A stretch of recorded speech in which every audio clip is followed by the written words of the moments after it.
तमाम एक संविदा कर्मी के रूप में तमाम विभागों में वो कंप्यूटर पर काम करने वाले संविदा कर्मी हो या आंगनबाड़ी सेविका के रूप में, सहायिका के रूप में काम करने वाले हो, या स्कूलों में मिड डे मील के जो खाना बनाने वाली वो रसोइया हो, या हॉस्पिटल में एएनएम के रूप में सेवा करने वाली नर्स के रूप में जो संविदा कर्मी के लोग कॉन्ट्रैक्ट पर काम कर रहे हैं, ये तमाम लोगों के साथ बिहार और केंद्र की सरकार इसके लिए 60 बरस जैसे रखा गया था, उस तरह से इनके साथ 60 बरस का वो सेवा का क्लियर किया जाए। इनके लिए एक मानदेय के रूप में ही रखा गया, तो इनके साथ पूरा जो सरकार का जो सिस्टम है उस तरह से रेगुलराइजेशन करना ही होगा। तो इनके जो जवानी भर तो काम करेंगे, बुढ़ापे में इनके लोग ही, इनके परिवार के लोग इनको लात मारने का काम करेगा। तो इनके लिए कम से कम 50,000 रुपया तमाम लोगों के बीच ये फिक्स किया जाए। इनके एक तरफ सब कुछ प्राइवेटीकरण हो रहा है, ये 20,000 25,000 देने से इनकी पूरे भविष्य का अंधकार में हो रहा है। मेरा नाम एडवोकेट रामेश्वर ठाकुर हुआ। मैं पटना हाई कोर्ट में अधिवक्ता के रूप में मैं काम कर रहा हूँ और सोशल मूवमेंट से मैं जुड़ा हुआ हूँ। All India federation for the संविदा कर्मी ऑफ द सोशल जस्टिस, यानी जो सोशल जस्टिस से इनको नहीं मिल रहा है, इसकी लड़ाई हम लोगों ने लड़ने का काम कर रहे हैं। बल्कि ये सरकार, बिहार सरकार हो या केंद्र की सरकार हो, ये तमाम एक संविदा कर्मी के रूप में तमाम विभागों में वो कंप्यूटर पर काम करने वाले संविदा कर्मी हो या आंगनबाड़ी सेविका के रूप में, सहायिका के रूप में काम करने वाले हो, या स्कूलों में मिड डे मील के जो खाना बनाने वाली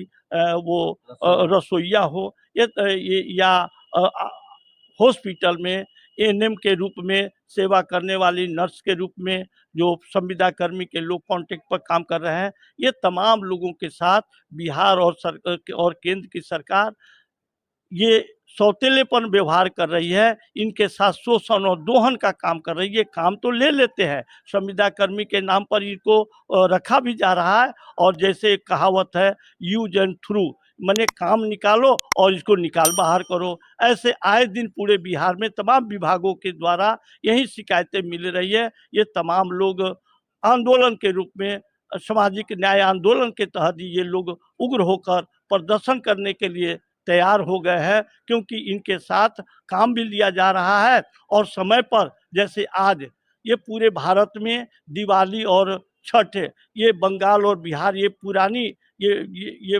प्रथा आ रही है जो समाज में संस्कृति के रूप में, उसके अवसर पर इन लोगों के साथ ये आशा में भरी निगाहें में देख रहे हैं कि ये पर्व जो आ रहा है इसमें कुछ पैसा हमको मिलता तो हम अपने बच्चे को कपड़े उपड़े और इस तरह से ये फंक्शन में कर पाते। बल्कि ये आशा भरी निगाहें ये सरकार के कान पर जूं नहीं रेंग रहा है। ये तमाम लोग आशा ही दे रहे हैं और लास्ट में कहीं ना कहीं काम लेने के बावजूद भी कोई ना कोई क्लेम लगाकर हटा भी देने का काम कर रहे हैं, ताकि दूसरा फिर इनकी मजबूरी है, इनकी कोई सेवा विस्तार नहीं किया गया, इसके लिए 60 बरस जैसे रखा गया था उस तरह से इनके साथ 60 बरस का वो सेवा का क्लियर किया जाए। इनके लिए एक मानदेय के रूप में ही रखा गया, तो इनके साथ पूरा जो सरकार का जो सिस्टम है उस तरह से रेगुलराइजेशन करना ही होगा। तो इनके जो जवानी भर तो काम करेंगे, बुढ़ापे में इनके लोग ही, इनके परिवार के लोग इनको लात मारने का काम करेगा। ये मानवाधिकार का हनन है। इसलिए हम अधिवक्ता जिस मूवमेंट को all India federation for the social justice, संविदा कर्मी फॉर द सोशल जस्टिस, इनके लिए हम लोग न्यायालय के तरफ से भी हम लोग नीचे कोर्ट से लेकर सुप्रीम कोर्ट तक ले इनको साथ देने के लिए तैयार हैं। और ये लोग सही रूप में इनके साथ न्याय नहीं मिलता है तो हम लोग न्यायालय के भी शरण में जाएंगे और आंदोलन के रूप में भी हमारे बीच ब्रज किशोर जी हैं जो पूर्णिया में हैं, पूर्णिया के तहत भी इनके साथ शिकायत आता है।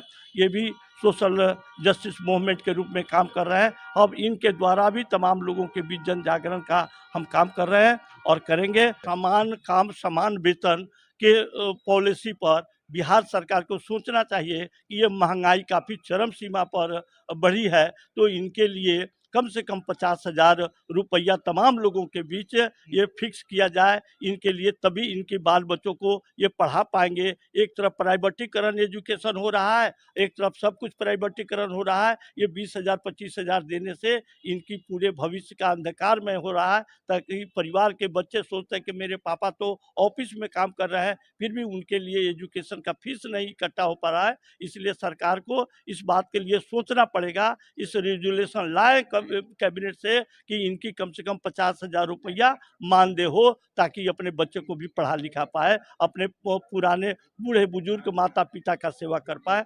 जैसे आज पूरे ऑल ओवर इंडिया में जैसे जो मेहतर का काम करते हैं, पैखाना को जो साफ करने का काम कर रहे थे, वो सुप्रीम कोर्ट का 5 जजेस का व्यवस्था है कि जो लोग वो उस गटर में जा करके पैखाना साफ करते हैं, उनकी गैस मारता है, वो मर जाते हैं, तो उनके लिए 10 लाख रुपया व्यवस्था है। तो आज मैं सरकार से कहूँगा कि उसी पैटर्न पर ये बिजली बोर्ड का जो मानव सेवा दल के लोग हैं, उनको 10 लाख रुपया उनके वारिस को, उनके उत्तराधिकारी को मिले। ये लड़ाई हम लोग न्यायालय की तरफ से लड़ेंगे, मूवमेंट की तरफ से लड़ेंगे। आप लोग तमाम, मैं अपील करूंगा कि जितने भी सेवा दल, बिजली कर्मी सेवा दल है, वो लोग यूनाइट होकर के इस तरह की घटना घटे तो उसको हम लोगों को इन्फॉर्मेशन दे, ताकि हम लोग सही न्यायालय के तरफ ले जाकर न्यायालय के संबंधित ये सवाल रख पाए, ताकि उनको न्याय मिल सके। इसी लड़ाई को लेकर हम लोग अपनी कारवा बढ़ा रहे हैं। पालन करने का समय आता है तो कॉन्ट्रेक्चुअल बहाली को आप जो है फेल्ड कर देते हो, इसको 1 मिनट में रद्द होना चाहिए। और ये होना चाहिए कि सरकार के पास जितना कम संसाधन है उतना ही सैलरी दे, लेकिन संविदा पर नहीं हो, जिसकी भी बहाली हो रेगुलर हो, और वो 60 वर्ष की उम्र तक उसको उस सेवा में रखा जाए। कलम देश की बड़ी शक्ति है, भाव जगाने वाली, दिल ही नहीं दिमागों में भी आग लगाने वाली। और ये कलम में बहुत ज़्यादा शक्ति होती है, वो देश और दुनिया को बदल सकता है। और ये जो लोग हैं जो आज केंद्र सरकार में बैठे हुए हैं या बिहार सरकार में जो बैठे हुए लोग हैं, और इनके जो वकील हैं, जो सलाहकार हैं, एडवोकेट जनरल हैं या अटॉर्नी जनरल हैं, इन सारे लोगों को बताना चाहिए कि भारत के संविधान में कॉन्ट्रैक्ट पर बहाली की कहीं भी कोई व्यवस्था नहीं है। ये तो एकदम बिल्कुल बेरोजगारों को एक तरह से कहिए कि नाव पर बैठा करके और उफनती हुई गंगा में ले गए और बीच में सबको डुबा दिए।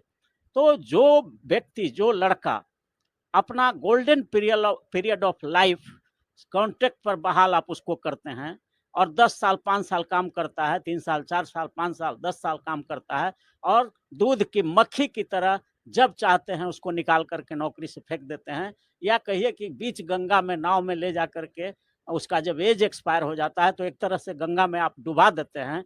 इसकी इजाज़त भारत का संविधान कहीं नहीं देता है। लेकिन इस देश के जितने भी नौजवान लोग हैं वो सब लड़ते ही नहीं हैं, भारत में कोई क्रांति ही नहीं होती है। अब ये लोगों से पूछा जाना चाहिए, धरना का विषय ये होना चाहिए, प्रदर्शन का विषय ये होना चाहिए, जंतर मंतर पर लाखों बेरोजगारों की फौज उतरनी चाहिए, पटना के गांधी मैदान में बड़ी मीटिंग होनी चाहिए कि बताओ हमको कि भारत के संविधान के किस आर्टिकल में लिखा हुआ है कि संविदा पर बहाली किया जाएगा। भारत के संविधान का आर्टिकल 14 और 16 क्या कहता है? 14 कहता है कि equal protection of law and equality before the law. इसका मतलब होता है कि देश के हर नागरिकों को कानून के समक्ष बराबर माना जाएगा और बराबर का प्रोटेक्शन उनको दिया जाएगा। तो एक आदमी को आप रेगुलर बहाल कर रहे हैं और उसी काम के लिए एक आदमी को आप संविदा पर बहाल कर रहे हैं, जबकि संविदा पर बहाल करने का कहीं संविधान में कोई कानून नहीं है। ये तो बिल्कुल तानाशाही सरकारों का ये लक्षण है। और हमारे देश के बेरोजगारों का कोई बहुत मजबूत संगठन नहीं है, इस वजह से वो लोग लड़ नहीं पाता। नहीं तो मांग ये उठनी चाहिए कि भारत के संविधान के उल्लंघन करके आप संविदा पर बहाली नहीं कर सकते। आपके पास अगर संसाधन कम है तो आप 10 ही हजार महीना दो, 15 ही हजार दो, नहीं है साधन तो। लेकिन जिसको एक बार बहाल कर लो, उसको बीच नाव में मझधार में ले जाकर के उसको किसी भी तरह से डुबाने का इजाजत भारत का संविधान आपको नहीं देता है। इसलिए किसी भी संविदा कर्मी को अगर आप 10,000 पर भी बहाल किए हैं, तो पूरा रिटायरमेंट के एज तक उसको रखना चाहिए, क्योंकि उसके बाल हैं, बच्चे हैं, उसका गोल्डन जो नौकरी का एज होता है, वो सब एक्सपायर कर जाएगा, तो वो फिर कहाँ जाएगा? वो फिर चोरी करेगा, डकैती करेगा, लूट करेगा, मार करेगा, पीट करेगा, नक्सली बनेगा, तो देश में बिल्कुल एनार्की हो जाएगा। इसीलिए बाबा साहब भीमराव अम्बेडकर ने भारत के संविधान में संविदा पर बहाली का कोई भी आर्टिकल कहीं भी नहीं लिखा है। 16(4) कहता है, 16 कहता है आर्टिकल संविधान का कि पब्लिक एम्प्लॉयमेंट माने सरकारी नौकरी में सबको बराबर ट्रीटमेंट किया जाएगा, सबको बराबर का चांस दिया जाएगा। तो कुछ लोग को अब हाईकोर्ट के जज को क्यों नहीं संविदा पर बहाल करते हैं? सुप्रीम कोर्ट के जज को क्यों नहीं संविदा पर बहाल करते हैं? आप जो है और भी जो बड़े-बड़े आईएएस, आईपीएस जो हैं, कलेक्टर हैं, डीएम हैं, एसपी हैं, उनको भी आप सिलेक्शन करके संविदा पर बहाल कर दीजिए। तो उनको नहीं करेंगे, चूँकि वो बड़े लोग हैं। तो भारत का संविधान बड़े लोगों के लिए अलग है और छोटे लोग, गरीब लोगों के लिए, बेरोजगार लोगों के लिए अलग है। ये कौन-सी बात हो रहा है? किस संविधान से ये देश चल रहा है? ये जो केंद्र में सरकार बैठी हुई है नरेंद्र मोदी की और बिहार में जो नीतीश कुमार की सरकार है, ये कौन संविधान से चला रहा है? कौन कॉन्ट्रैक्ट पर बहाली करने का कहाँ से प्रोविजन बना दिया? ये असंवैधानिक है। संविधान के आर्टिकल 13 में साफ-साफ लिखा हुआ है कि भारत में कोई ऐसा कानून ही नहीं बन सकता है जो भारत के संविधान के किसी आर्टिकल का उल्लंघन करता हो। और ये खुल्लम-खुल्ला संविधान के आर्टिकल 14 और 16 का उल्लंघन है। संविदा पर जो बहाली हो रही है, ये संविधान के आर्टिकल 14 और 16 दोनों का उल्लंघन है, क्योंकि इसमें बहाली में बराबरी का हक है। अगर एक आदमी को आप अगर हाई कोर्ट के जज को, सुप्रीम कोर्ट के जज को, जिला न्यायालय के जज को, डिस्ट्रिक्ट जज को और छोटे-छोटे न्यायालय के जज को संविदा पर नहीं करते हैं, तो फिर इन बेरोजगारों के साथ आप मजाक क्यों करते हैं? क्या बेरोजगार इस देश का नागरिक नहीं है? क्या उसका वोट का महत्व अलग है? और जो जज बनते हैं, कलेक्टर, एसपी, डीएम बनते हैं, उनके वोट का महत्व अलग है? ये गरीबों की और बेरोजगारों का माखौल उड़ाया जा रहा है। उसके बेरोजगारी और लाचारी का नाजायज फायदा उठा रही है केंद्र सरकार और राज्य सरकार। बाबा साहब भीमराव अम्बेडकर के लिखे हुए संविधान को धज्जियां उड़ा रहे हैं ये लोग।